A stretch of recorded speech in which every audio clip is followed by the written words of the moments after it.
30 करोड़ रुपए का जाली पेंशन स्कैंडल, आमिर जिया समेत 84 मुल्जिमान के खिलाफ रेफरेंस में पेशरफ। 17 मुल्जिमान ने अकाउंट का फॉरेंसिक कराने की दरख्वास्त दायर कर दी है। एहतिसाब अदालत का मुल्जिमान के बैंक अकाउंट का फॉरेंसिक कराने का हुक्म। तफसीलात जान लेते हैं बोल न्यूज के नुमाइंदे अब्दुल हसीब से। अब्दुल हसीब, मजीद क्या पेशरफ्त हुई?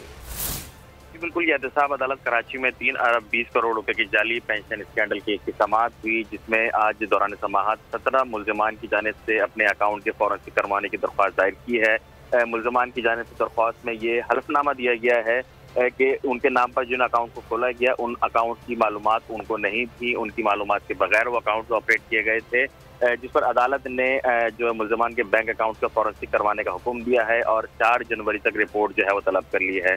इस जो स्कैंडल है, मेगा स्कैंडल में, इसमें 84 मुल्जिमान शामिल हैं जिन्होंने मुख्तलिफ जो है वो जाली पेंशन की जो है वो मद में 3 अरब 20 करोड़। अब्दुल हसीब, बहुत शुक्रिया।